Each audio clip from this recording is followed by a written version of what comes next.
donde estamos analizando profundamente en la Biblia realmente en qué nos encontramos y cómo podemos demostrar sin ningún lugar a dudas que realmente nos encontramos en la última generación.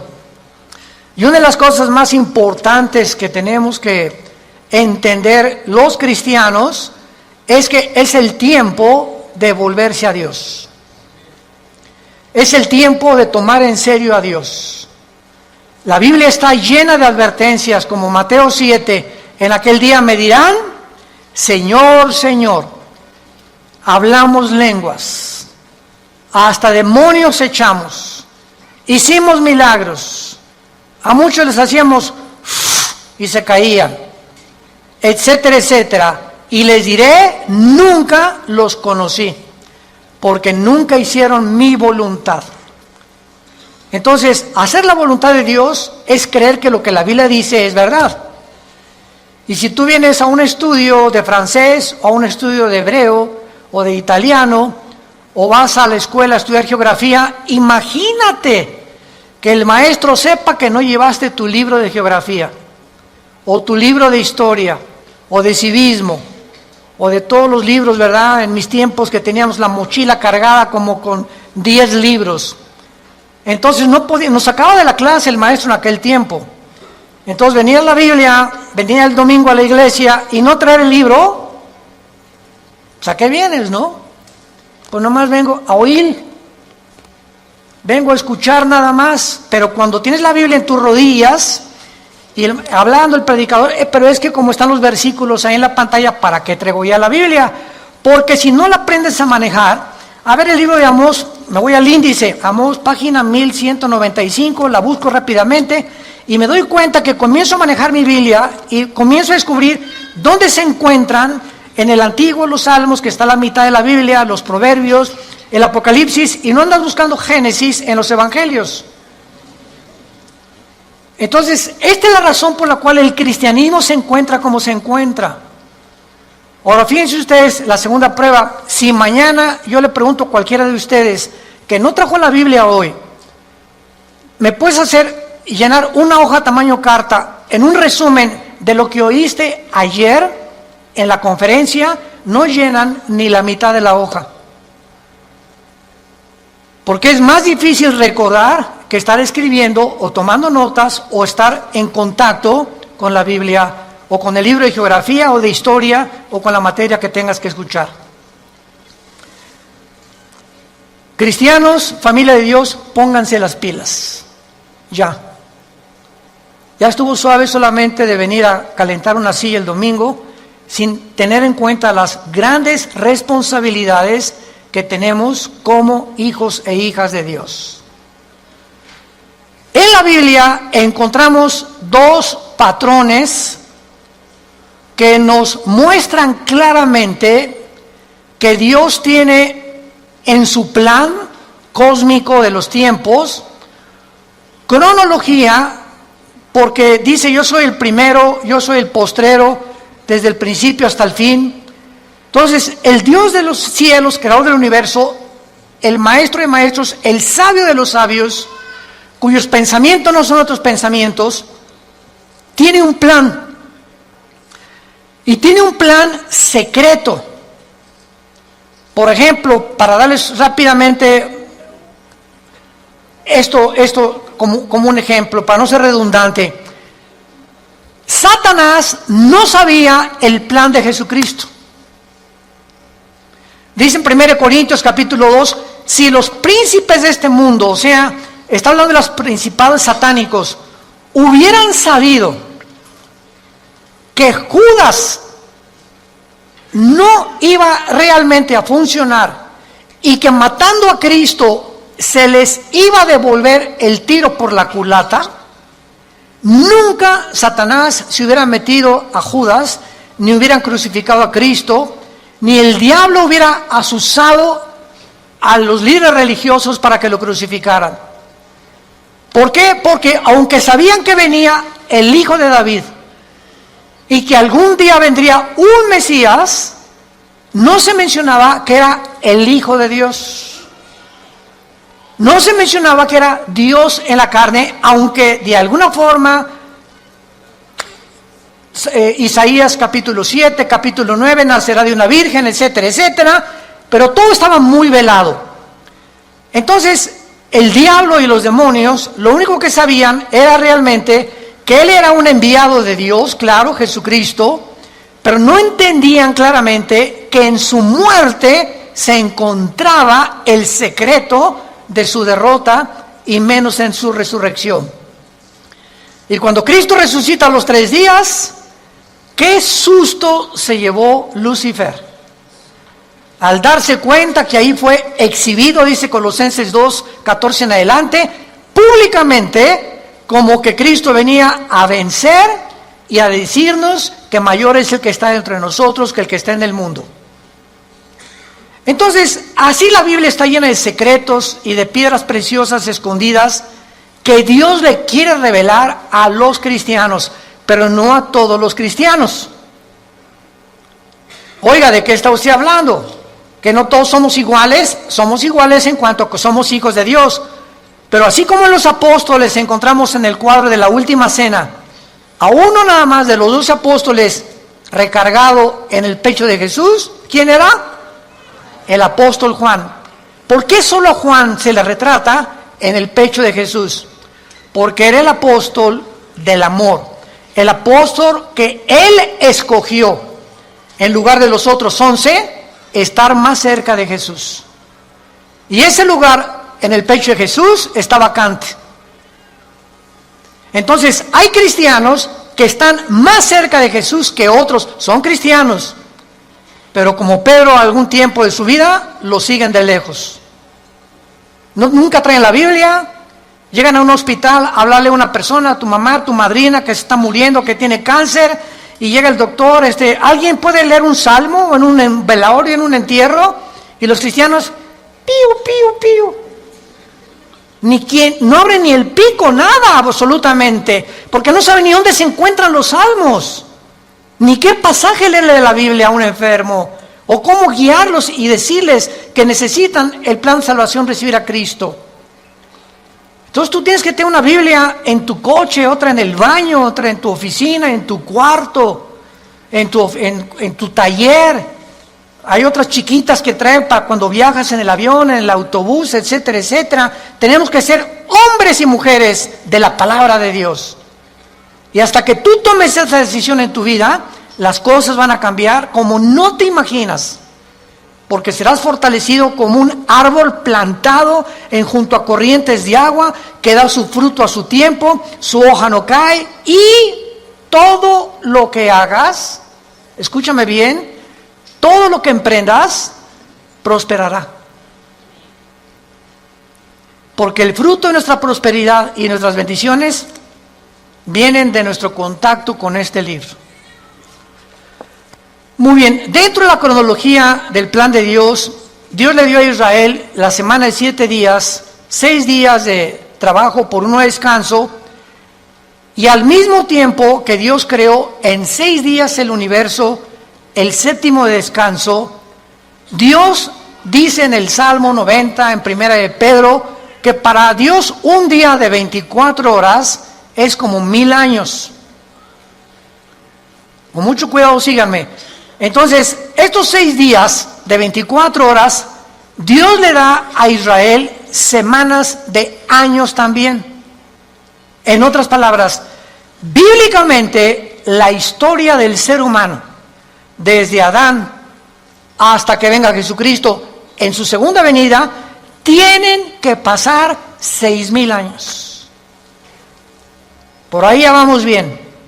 No puede pasar más tiempo porque es el tiempo exacto de Dios. 6000 años. Ahora, ¿cómo estamos contando nosotros los años a través de la historia? El impacto de Jesucristo en la historia ha sido tan grande. Señores historiadores, maestros, sociólogos que nos visitan, ateos, escépticos y agnósticos, la historia la contamos desde antes o después de Buda. Antes o después de Mahoma, antes o después de Zoroastro, antes o después de Mahatma Gandhi, Antes y después de Cristo y después de Cristo. Es tan grande el impacto de Cristo que divide la historia. Es tan grande que se celebra su nacimiento en Navidad y en Semana Santa su muerte. No hay otro personaje en la historia que haya impactado tanto al mundo como la vida de Jesús de Nazaret. Ahora, este impacto de Jesucristo en la historia nos muestra que no sabemos cuándo nació. Muchos dicen que nació entre el año 6 o 7 de nuestra era cristiana, no en el año 1. Porque de Cristo en nuestros días tienen que pasar, ¿cuántos años? 2000 años. A ver, vamos por orden. De Adán a Abraham pasaron 2000 años. De Abraham a la cruz, 2000 años. ¿Cuántos van? 4000. Y de Cristo a nuestros días, 2000 años más, para que se cumplan los 6000 años de historia y entramos al milenio, que es el 7º día de descanso o las vacaciones del cristiano. Por eso son 1000 años el milenio.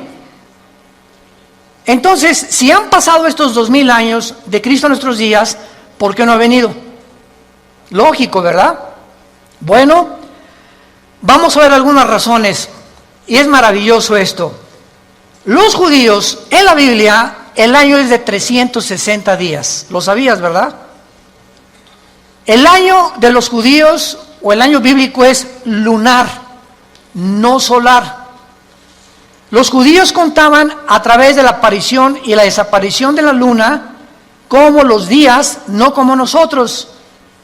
Y cuando un papa llamado Gregorio, en el siglo II, siglo III después de Cristo, el Papa Gregorio cambió el calendario lunar por el calendario solar que nosotros tenemos, de 365 minutos y segundos. O sea, se le agregaron al calendario 5 días por año, más los años bisiestos.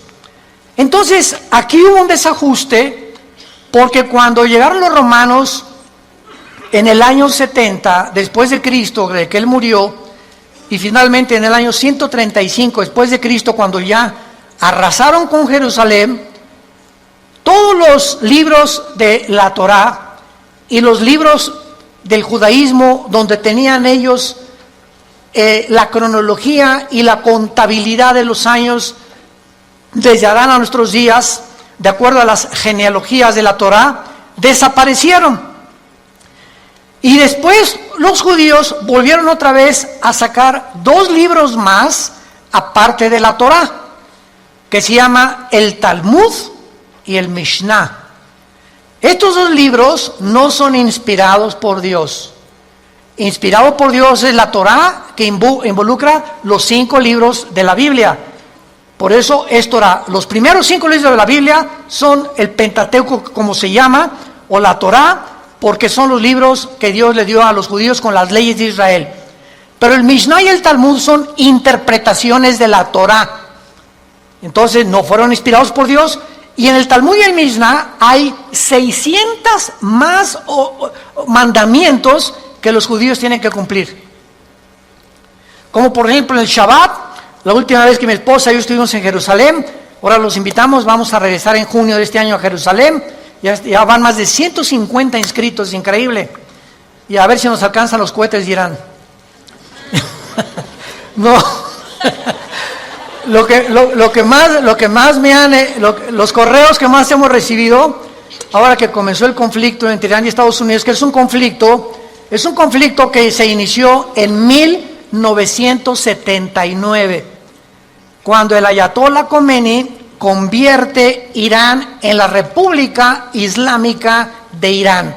Antes de 1979, Reza, el Shah de Irán, era amigo de Estados Unidos y no había los problemas que hay ahorita. Pero entra el Ayatollah Khomeini en el 79, se convierte en la República Islámica de Irán y comienza a prevalecer la religión sobre el Estado. Ahora sí que ya no hay ni siquiera separación de iglesia y Estado, ahora es la religión la número 1 y los líderes religiosos mandan y gobiernan Irán, no el Estado, el presidente de Irán. Entonces todo comenzó ahí, pero no voy a estar buscando más información acerca al respecto, pero con esto les quiero decir lo siguiente. Desde ese tiempo Irán se convierte en una nación que ha financiado el terrorismo, es declarada la número 1 del terrorismo por financiar a un grupo que se llama Hezbollah. Hezbollah significa el partido de Dios, que está financiado por Irán y tiene sus bases en el Líbano. Después Irán comienza a financiar a Al-Qaeda, después comienza a financiar a Hamas de la Franja de Gaza y comienza a tratar de levantar grupos para tratar de destruir la nación de Israel. Sin embargo, en las últimas semanas o meses, esta nación ha cobrado o está resurgiendo en los encabezados públicos precisamente por el conflicto de que ahora la guerra ya no es con miras telescópicas para querer matar a un líder, ahora los matan desde el aire. Impresionante la tecnología a la que hemos llegado, ¿verdad? Ahora puede volar un dron sobre una nación. Escuchen esto, ese dron puede ver una caravana de 10 carros y ese dron sabe y tiene la foto, síganme con cuidado, de la persona a la que están buscando asesinar o eliminar, y el dron pasa y monitorea las 10 carros y sabe en qué carro va esa persona por la foto que trae la computadora. Y en ese momento el dron sabe y ¡rum!, en segundos cae y eliminan ese vehículo, el tren o donde vaya esa persona. Así fue como ha eliminado Rusia, Estados Unidos, Israel a muchos jefes militares o terroristas sin que tengan ya que estarlos esperando con una mira telescópica. Ese es el avance impresionante en que los militares están tomando el mundo y ahora toda la guerra es desde el aire y desde el aire. Por eso dice la Biblia, y vi caer meteoros del cielo, decía Juan, que tal vez, ¿verdad?, son los drones que van a caer y que van a terminar con casi 2/3 partes de la humanidad antes de que Cristo regrese para establecer con nosotros el milenio. Pero el punto es el siguiente: cuando nosotros nos concentramos en la Biblia, nos damos cuenta que estos 6,000 años están a punto de cumplirse y que si hacemos la contabilidad, estamos en el 2020, ¿verdad? Muy bien. Si Cristo nació en el año 33, que es desde que se cuenta su muerte, y no en el año 1, entonces nos encontramos en el 2033. Síganme con cuidado. Suponiendo que nació en ese día, ok, estamos en el 2020. Si los 6,000 años se cumplen dentro de 13 años, quítale 7 años de la tribulación. ¿Cuántos son? Sí estudiaste aritmética, ¿verdad? 33 menos 7, 2006. Y 2006, estamos en 2020. ¿Por qué le quitamos 7 años? Porque estos 7 años de la tribulación nosotros no vamos a estar. Esto está haciendo un cálculo somero sin llegar a un dogmatismo. El hermano entonces dijo que venía el 2026. Por el amor de Dios, han sacado tantas tonterías como no se imaginan. No estamos dando fechas ni mucho menos, porque el día y la hora nadie la sabe. Pero Jesús dijo que los tiempos los deberíamos de conocer, como lo vamos a ver. Vayamos a Mateo capítulo 24, en el Nuevo Testamento, y vamos a partir de aquí para continuar con este estudio precioso de conociendo el tiempo en que nos encontramos. Si siguiéramos esta lógica del 2033 y en el 2006 antes viniera el arrebatamiento de la iglesia, estamos diciendo pues que nos quedarían 5 o 6 años, ¿verdad? Porque podía venir Cristo hoy en la noche o mañana o el 2021, el 22 o el 23, etcétera, etcétera. Pero esto desde la perspectiva somera de un análisis especulativo, lo aclaro, para que nos encontremos y podamos deducir que aunque no falten 5 o 6 años o 13 años, solo Dios lo sabe, repito, porque el calendario judío, ¿saben qué atraso tiene? Si tú le preguntas a un judío, la comparación del calendario judío con el calendario de nosotros es de 250 años. Ellos se encuentran en el año 250 antes que nosotros. Es más, aquí tengo ya la fecha, ¿verdad? En el 2019, ¿verdad? El año judío era de 5.800 aproximadamente. Entonces ahora ellos están más arriba o más abajo por los cálculos del Mishnah y de los libros que se perdieron y el análisis de las genealogías no pudieron calcular exactamente. Y nosotros bíblicamente, hubo un obispo en Inglaterra llamado Busher, arzobispo Busher, que fue el que dijo que desde Adán hasta Cristo son 4.000 años. ¿Basado en qué?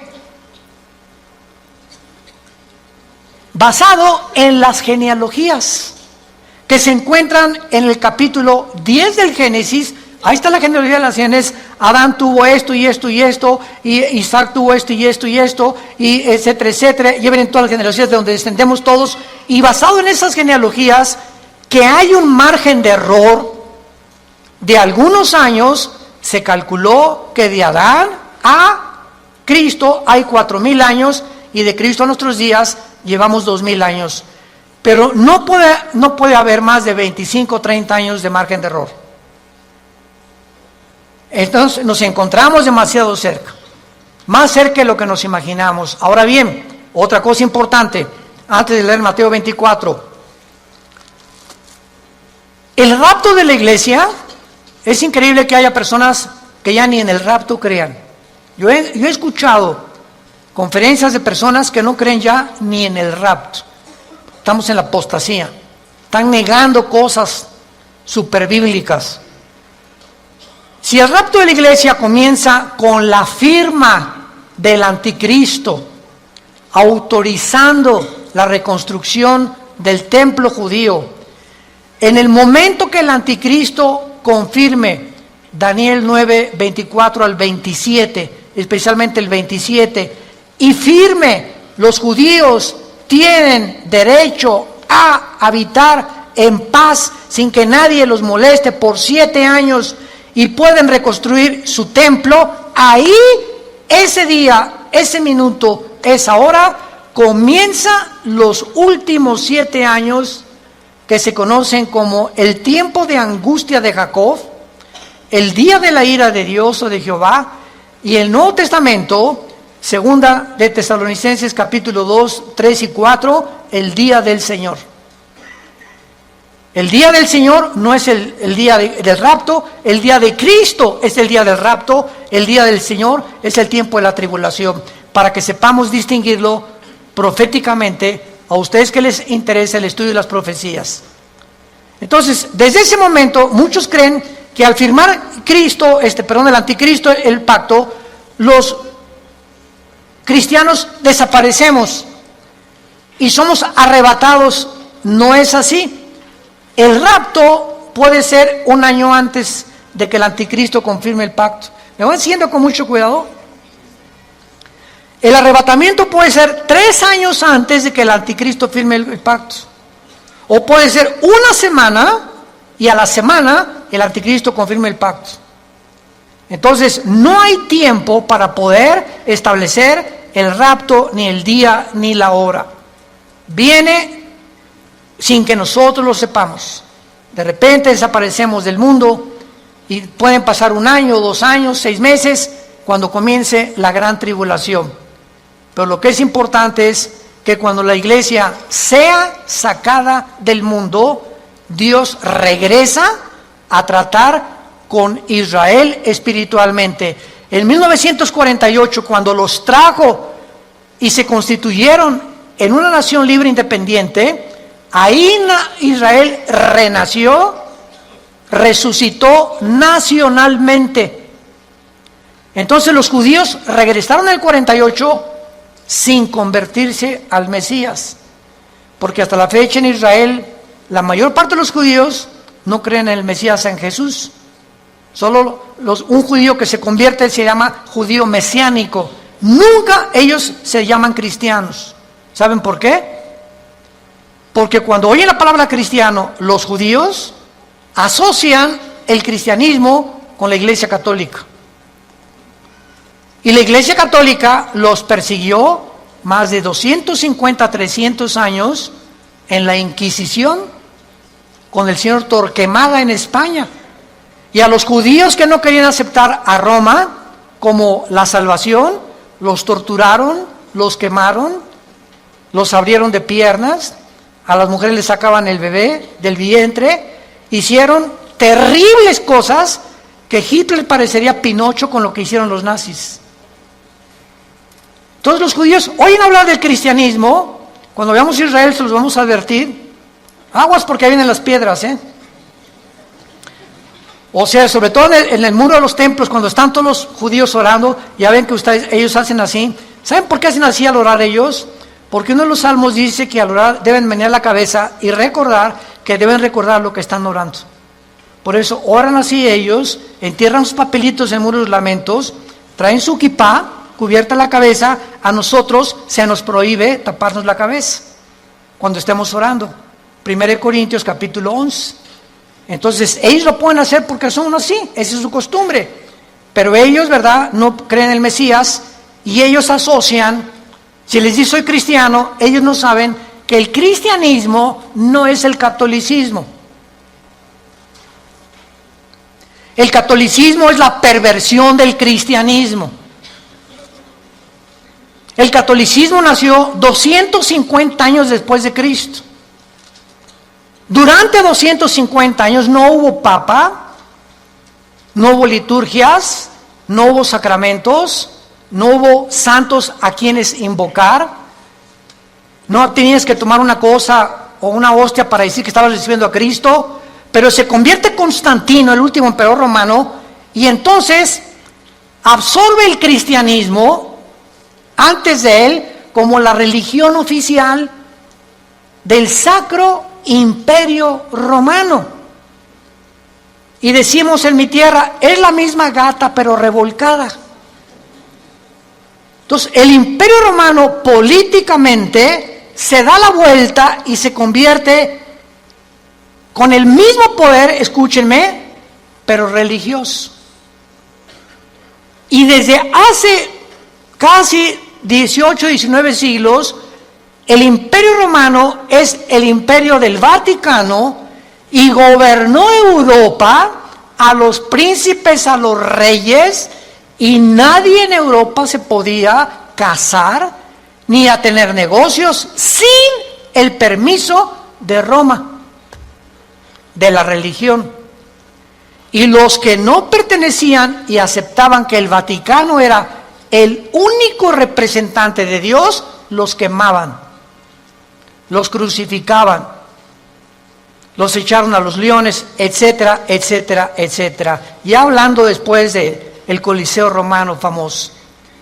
Entonces, el cristianismo no es una religión, es una relación personal, viva, orgánica, dinámica, con alguien que está vivo.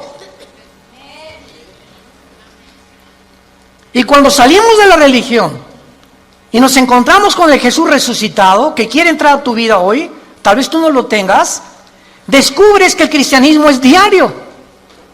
Y lo vives diario. Te levantas y tienes tu Biblia. Te acuestas y tienes tu Biblia. Oras por tu familia, oras por tu esposa, oras por los alimentos. Comienzas a asociarte, tienes una comunión con Dios diaria. Por eso se compara con el matrimonio y el cristianismo.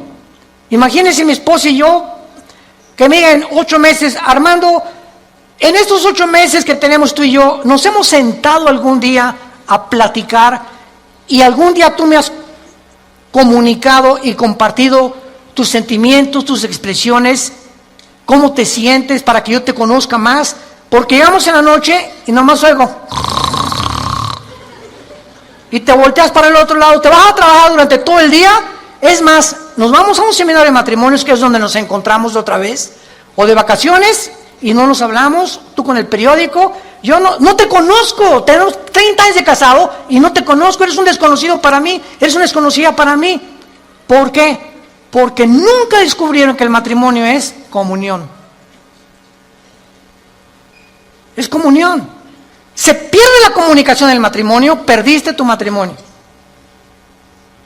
Un matrimonio que no se comunica, que no es tan así, donde una vez a la semana a tomar un café, nos vamos de vacaciones, platicamos, nos damos tiempo el uno para el otro, para conocernos, es imposible que funcione. Se levantan barreras de silencio y ya pasaron un mes y tu esposa tiene cara de la jeta.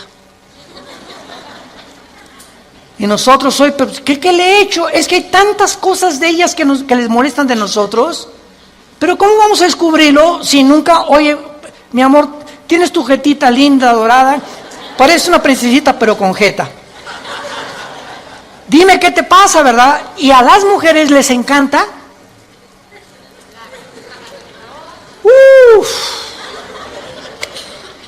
Porque no son como nosotros. Pueden hablar 5 horas, 6 horas con sus amigas, con lo que sea, y se despiden y en el teléfono siguen hablando y desde el carro siguen platicando, etcétera, etcétera. Y cuando llegamos nosotros que no nos gusta eso, y tenemos que entender que a ellos les gusta eso, perdón, ya parece que estamos en un seminario de matrimonios. Ya me estoy saliendo del tema, les pido perdón. Bueno. Se van a enojar y así es el cristianismo. Ok, entonces el cristianismo no es una religión, es una relación con Cristo diaria. No es el domingo, imagínate, cada domingo a tu esposa de 5 a 6 te comunicas con ella. Así es la religión. El domingo voy a misa, a la iglesia, y lunes, martes, miércoles, jueves, viernes ni me acuerdo, ni abro la Biblia, ni oro, ni nada. A lo mucho me echo una persinada de vez en cuando va a meter el gol de la América. O cuando salgo a jugar al campo, ¿verdad? O meto un gol, me echo la persinada también. Es la forma en la que el ser humano vive con la religión. En Mateo 24, versículo 32 al 35, es uno de los pasajes claves para saber en qué tiempo nos encontramos. Y es el que queremos analizar brevemente en esta mañana. Mateo 24, 32 al 34. Jesús dice, de la higuera aprendan la parábola. Número 1, para entender esta parábola de Jesucristo, tenemos que entender qué es la higuera, qué es la vid y además qué es el olivo, que son los 3 árboles que se usan, el olivo, la higuera y la vid, para diferentes fases de la vida de Israel. Entonces, por ejemplo, la higuera, ¿verdad? Es, como lo vamos a ver, representa a el Israel. El olivo representa las condiciones de Israel y la vid representa al sistema religioso de Israel. Entonces, cuando Cristo está hablando de la higuera, inmediatamente lo podemos asociar, porque la Biblia no es de interpretación privada, con Israel. Porque Israel es la higuera y hay cantidad de pasajes en el Antiguo Testamento donde se representa a Israel como la higuera. Muy bien, de Israel aprendan la parábola. Ahora ya vamos con un poco más de luz. Cuando ya su rama está tierna y brotan las hojas, noten que no dice el fruto. ¿De acuerdo? Cuando ustedes vean que ya está tierna y las hojas comienzan a salir, que siempre salen antes que el fruto las hojas de todos los árboles, sepan que el verano está cerca. En otras palabras, cuando ustedes vean que Israel renace, ¿cuándo fue esto? El 14 de mayo de 1948, después de casi 2000 años que Israel fue dispersado, exiliado por todas las naciones del mundo, el milagro más grande de la historia es Israel, porque es la única nación en toda la historia que en un día se constituyó libre, soberano, Estado independiente. Nunca en la historia nadie había podido levantarse o formarse como una nación, porque las naciones necesitan una constitución, necesitan o una república, o qué ideología vamos a tener, o para muchos años para que se forme una república como México, Revolución Mexicana, y Pancho Villa se pelea con Zapata, en el norte, Zapata en el sur, se junta, matan a Álvaro Obregón, viene la revolución, todos los Porfirio Díaz y todo lo que pasó, y poco a poco se va formando una república, y viene la constitución, etcétera, etcétera. Tarda años muchas veces en tener una constitución y formarse una nación. Israel en un día se forma toda la constitución de Israel. Por eso es un milagro. Cuando vean ustedes esto, versículo 33, cuando vean todas estas cosas, ¿qué cosas? Las cosas que en Mateo 24 oirán de guerras, rumores de guerras, pestes, hambres, terremotos. Será el principio, no el fin, el principio de los dolores. La generación que vea nacer a Israel, ¿quiénes somos? Nosotros. Los que han nacido entre 1946 a nuestra fecha se llaman los baby boomers. Ahorita creo que le llaman los millennials, ¿verdad? ¿O cómo les llaman, Caleva? Los de millennials. Ya tantos nombres, ya yo creo que le llaman los cibernéticos. Bueno, del 46 a nuestros días, una persona que nació en el 46 tiene ahorita 70, 73, 75 años, más o menos. Dios dice que los que vean estas cosas pasando, conozcan que está a la puerta. De cierto les digo, no pasará la generación de los baby boomers. Versión de Alducin.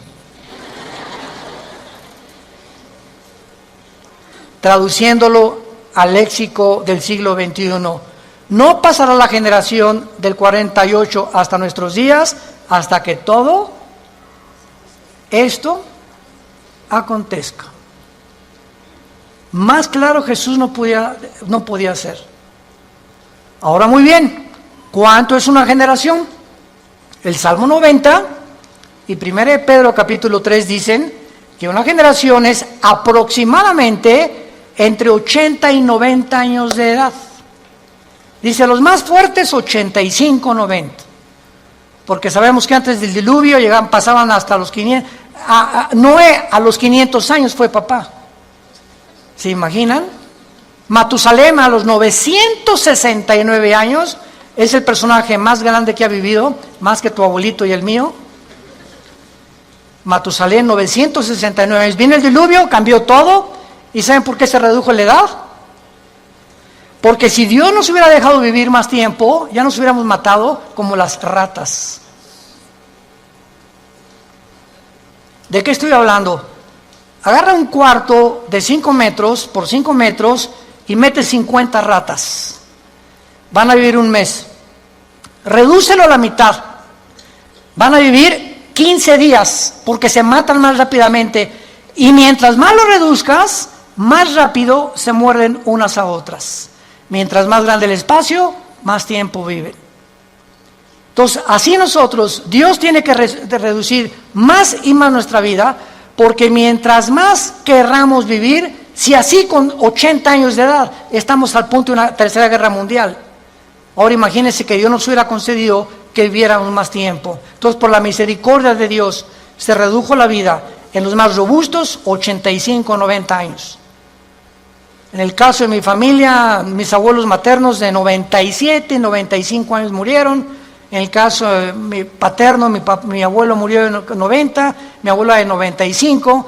Muy bien, veamos ahora estas cosas. Las hojas representan el nacimiento o el renacimiento nacional de Israel, porque regresaron en el 48 sin convertirse. ¿Cuándo Israel se va a convertir al Mesías? Romanos 11, 25 y 26. Apocalipsis capítulo 7, cuando Él selle a 144,000 judíos, y ellos en el tiempo de la tribulación, nosotros ya no estamos aquí, el más grande avivamiento de Israel se convertirá cuando Jesucristo venga al final. Y cuando Él venga al final, todo Israel será salvado. Desde luego los que creyeron en Jesús como el Mesías. Entonces, es importante esto, ¿verdad? Porque las hojas representan el renacimiento de Israel de 2000 años y el nacimiento de la generación de la higuera. Cuando Israel se convierta, entonces el Israel será el fruto de la conversión, porque por el fruto lo conoceremos a un árbol. Si es un árbol de naranjas, da naranjas; si es un árbol de manzanas, da manzanas. Ahorita Israel no ha dado fruto. ¿Cuál es el fruto? Amor, gozo, paz, benevolencia, que produce ¿quién? El Espíritu Santo. Y ellos no tienen a Ruach el Kadosh, al Espíritu de Dios que tiene la iglesia que Dios nos ha dado. Muy bien, ahora es importante que veamos en el capítulo 21 de Lucas algo sensacional, algo asombroso acerca de esto. Porque aquí hay una señal que es la siguiente. Si Israel no hubiera regresado en el 48, no sabríamos qué tan cerca estábamos del rapto. Tenía Israel que regresar en el 48 a la Biblia, porque desde el 48 que regresó Israel a la Biblia, se puede cumplir el rapto. Entonces, el hecho que hayamos nosotros sido la generación que esté contemplando este milagro de Israel en el 48, nos habla que el tiempo está ya contado. Si Israel no hubiera regresado, el anticristo que me va a perseguir. ¿Me están siguiendo? Si Israel no hubiera regresado, ¿quiénes iban a reconstruir el templo? Si Israel no hubiera regresado, ¿a quiénes 144,000 hubiera Dios en el capítulo 7 de Apocalipsis ungido con el Espíritu Santo? Entonces, Israel tenía que regresar para que las profecías de los últimos tiempos se cumplieran. Y tú y yo somos los testigos. Antes del 48, nadie sabía ni se imaginaba que Israel iba a regresar. Fue un milagro de la historia. Y el rapto lo mismo. No sabemos ni cómo, ni cuándo, ni a qué hora, pero va a ser algo que ya se puede cumplir porque Israel está en su tierra. Ahora, en Lucas 21 hay un antecedente maravilloso y dice en el versículo 29 el Señor Jesucristo: también les dijo una parábola, y está contando Lucas las mismas palabras de Jesús, pero observemos con lupa que Lucas le agrega otras palabras que no tiene Mateo. Y nos vamos a sorprender de esto. Miren la higuera. ¿Ya ves que te dije que trajeras la Biblia? Aquí ya me doy cuenta quién la trae. Y todos los árboles. Eso no está en Mateo. En Mateo solamente es la higuera. Pero aquí se le agrega que no solamente miremos a la higuera, sino todos los árboles. ¿Quiénes son todos los árboles? En la Biblia, por ejemplo, en el libro de los Jueces, en el libro de los Antiguos Testamentos, los árboles representan dos cosas: naciones y personas. Como en, por ejemplo, Ezequiel 31, el cedro representa al anticristo. Y los árboles, las naciones que van a estar alrededor del anticristo. Entonces, Cristo está diciendo: vean el renacimiento de Israel y vean las naciones que a su alrededor de él, en el Medio Oriente, van también en el mismo tiempo y en las mismas épocas a resucitar y a resurgir. Escuchen esto, la Primera Guerra Mundial preparó la tierra para Israel. La Segunda Guerra Mundial preparó a los judíos para la tierra de Israel. Pero para que Israel regresara a la tierra y para que las profecías se cumplieran, antes de 1925-1930 no existía el Medio Oriente. Jesús, María y José y el burrito que los acompaña. Las naciones que se encuentran ahorita en el Medio Oriente no existían antes de 1930. Escuchen ustedes lo siguiente. Estos árboles son las naciones que surgieron en el mismo periodo. El Líbano, 1920. Siria, 1920. Turquía, el Imperio Otomano turco sale y Turquía se convierte en una nación. Arabia Saudita, 1932. Irak, 1932. Jordania, 1946. Israel, 1948. Egipto, 1952. Todas estas naciones necesitaban primero que Israel surgiera, porque Israel iba a ser el centro de las profecías para que se cumpliera la venida de Jesús. Mire la higuera y todos los árboles. No pasará esta generación hasta que todo esto suceda.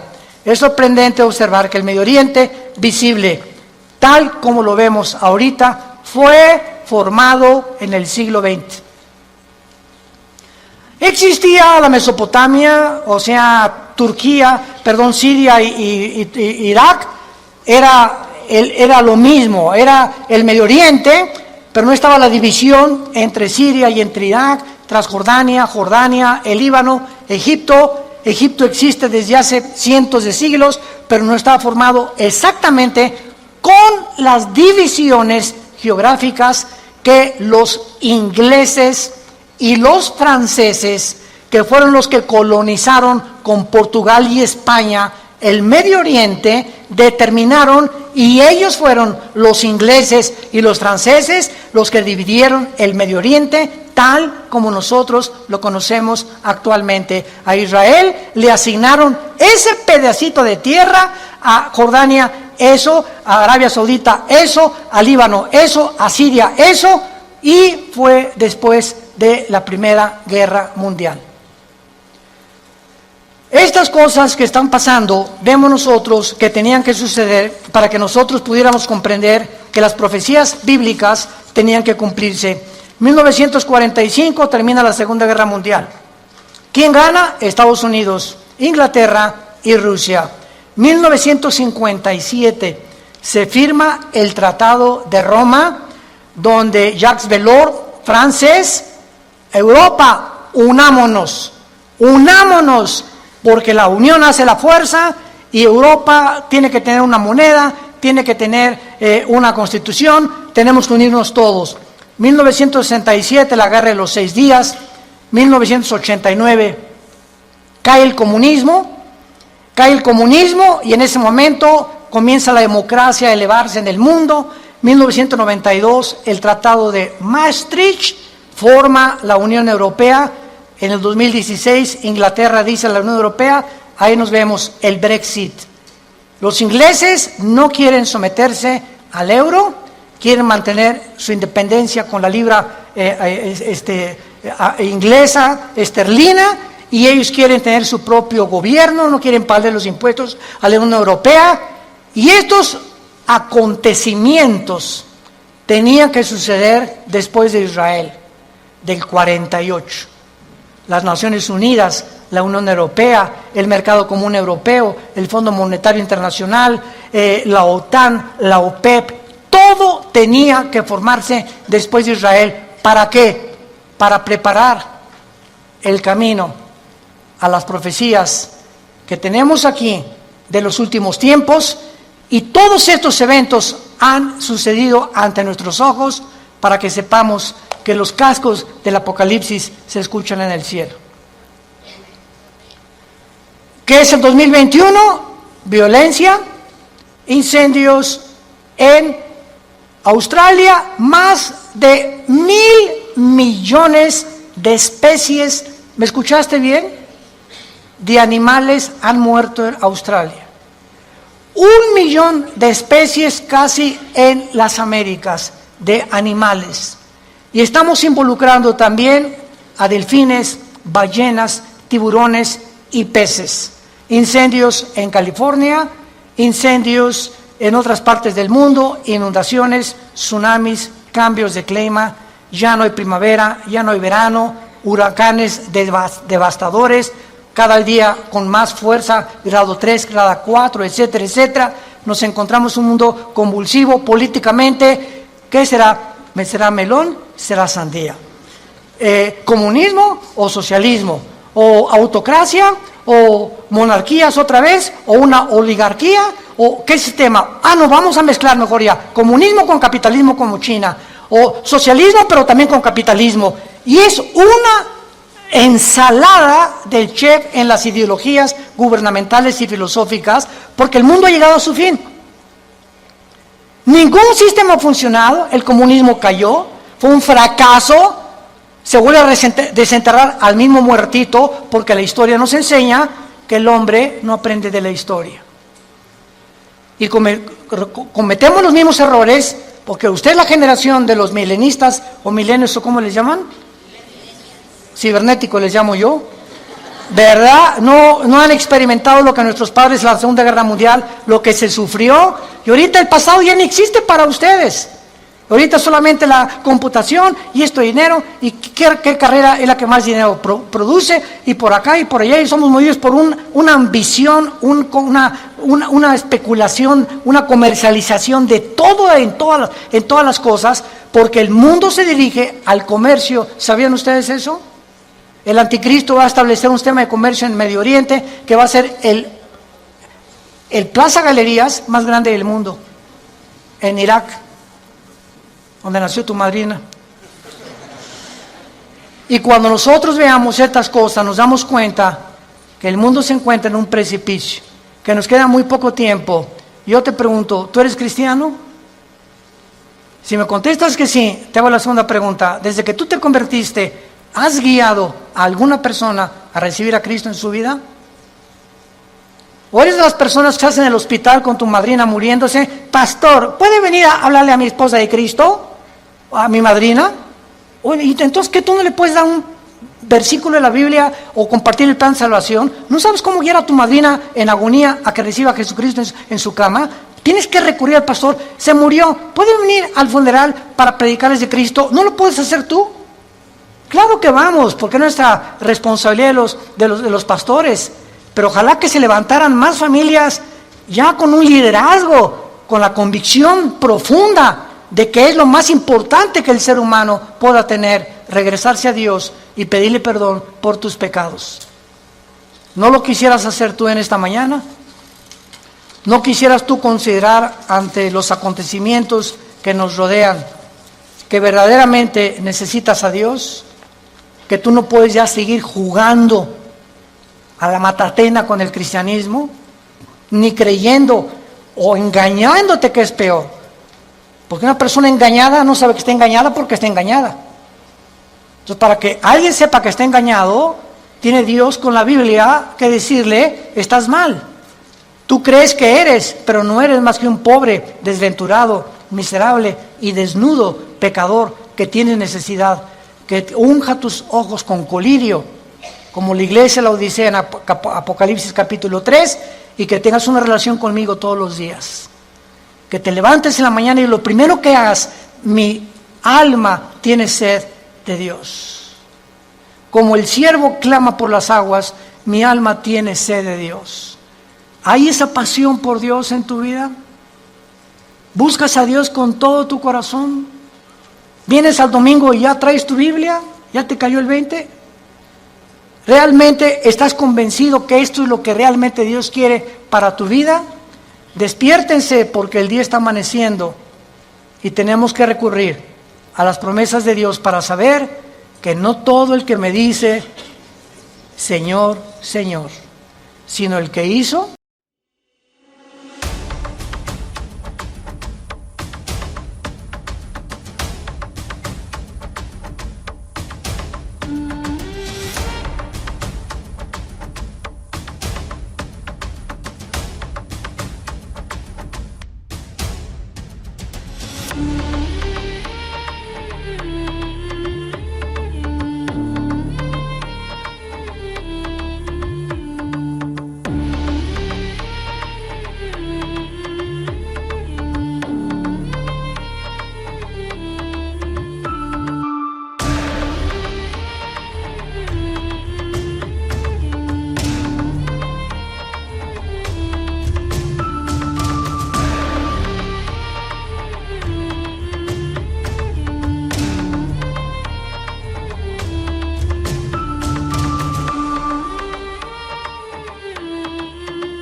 Anh hay mơ mộng mình thứ xa xôi, không màng về tình ái muôn nơi. Sống trọn là trọn kiếp đây thôi, đâu quan tâm gì chuyện đời. Thế mà lại ngâm tương tư ông tầm ba mũi xa tơ. Đêm nằm trộm nhớ mơ mơ về ai. Thì ra anh yêu rồi, từ ánh mắt nụ cười, từ đôi môi gọi mưa sao xuyến lòng anh. Thì ra mê em rồi, ngày hay đêm ôm lời, chỉ nghe đến em thôi. Đó là do anh đã yêu rồi, anh đã yêu rồi, anh đã yêu rồi. Oh, oh, anh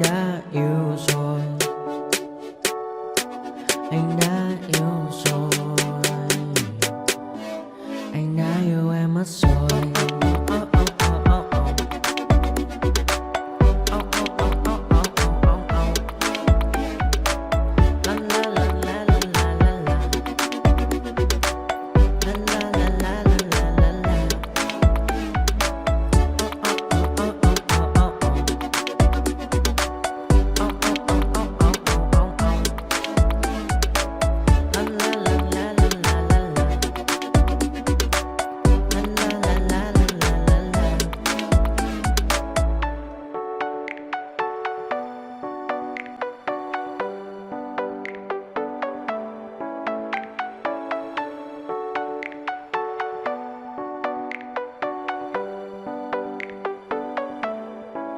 Anh hay mơ mộng mình thứ xa xôi, không màng về tình ái muôn nơi. Sống cho là trọn kiếp đây thôi, đâu quan tâm gì chuyện đời. Thế mà lại nằm tương tư, ông tầm bà mối xe tơ. Đêm nằm trộm nhớ mơ mơ về ai. Thì ra anh yêu rồi, từ ánh mắt nụ cười, từ đôi môi gọi mưa sao xuyến lòng anh. Thì ra mê em rồi, ngày hay đêm ôm lời, chỉ nghĩ đến em thôi. Đó là do anh đã yêu rồi, anh đã yêu rồi, anh đã yêu rồi. Oh, oh, anh đã yêu rồi, anh đã yêu rồi, anh đã yêu em mất rồi.